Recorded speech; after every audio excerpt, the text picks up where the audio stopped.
வணக்கம். தமிழ்தாய் வாழ்க்கையோட நிகழ்ச்சியை தொடங்குவோம்.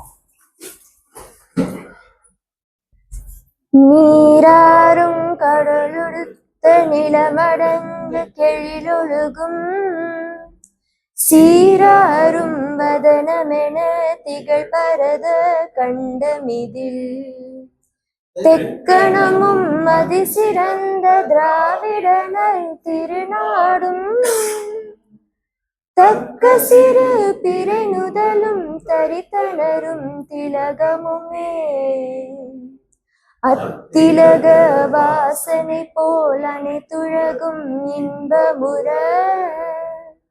எத்திசையும் புகழ் மணக்க இருந்த பெரும் தமிழனெங்கே தமிழனெங்கே உன் சீரிழமை திறமையந்து செயல் மறந்து வாழ்த்துதுமே வாழ்த்துதுமே வாழ்த்துதுமே.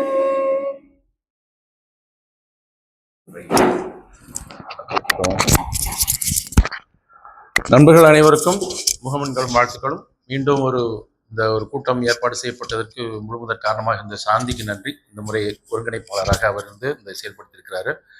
ஏற்கனவே சென்ற முறை நம்முடைய அதுக்கு முன்னால் சசி, அதுக்கப்புறமா நம்முடைய இப்ராஹிம் அவங்கெல்லாம் இப்போ சாந்தி அடுத்ததாக செஞ்சுருக்காங்க. இந்த முறை அவங்க போஸ்ட்லாம் கூட தயார் பண்ணி அதெல்லாம் கூட பரவலாக செஞ்சுருக்கோம். அதுக்கு நான் புதன்கிழமை நான் அதை பதிவு செஞ்சுருக்கணும், மறந்துட்டேன். இன்றைக்கி தான் அதை பதிவில் போட முடிஞ்சது. இனி வரக்கூடிய காலங்களில் இன்னும் கொஞ்சம் சிறப்பாக இதை நம்ம செய்ய முடியும்னு நினைக்கிறேன். தொடர்ந்து செயல்பட்டுகிட்டே இருப்போம். அதுதான் நம்முடைய முக்கியமான நோக்கம் என்பது தான். நம்ம எத்தனை பேர் வராங்கிறதெல்லாம் யோசிக்கணும். நம்ம ஒரு தேதியை முதலே முடிவு செஞ்சுட்டு அதுக்கேற்ற மாதிரி நம்ம செயல்படலாம்னு நினைக்கிறேன். எதிர்பாராத காரணங்களால் சில நண்பர்கள் இன்றைக்கி வர முடியாத ஒரு சூழல் இருந்திருக்கு. அதனால் இதை விட்டு நம்ம நிகழ்ச்சியை தொடங்கலாம். சாந்தி, நீங்களே இந்த நிகழ்ச்சியை ஒருங்கிணைக்குமாறு அன்போடு கேட்டுக்கொள்கிறேன். ஆமாம், அதெல்லாம் பரவாயில்ல. ஏன்னா எப்படினாலும் அவர் என்ன இவர் பேசவே இல்லையே அப்படின்னு ஒரு இது இருந்தது. அது போட்டோம், அதை கட் பண்ணி கூறப்பட்டுருவோம், பிரச்சனை இல்லை. இப்போ ஏற்கனவே ஒரு பேச்சு இருந்துச்சுல்ல, என்ன 10 பேர் பேசுகிறாங்க, அதனால் நான் பேசுகிறேன், அடுத்த வாட்டி பேசுகிறேன்னு சொல்லியிருந்தேன். அப்போ கௌசல் ஒரு கமெண்ட் போட்டிருந்தாங்க இடையில, அவர் எப்படி இடையில 3 மணி நேரம் பேசுவார் அப்படின்னு. நீ தானடா?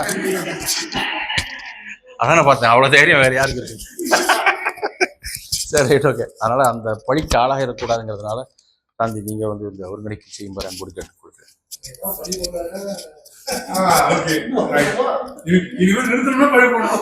இல்ல நான் ஆனா பேசுவேன். நான் ரொம்ப சிக்கலான வேலையாச்சு.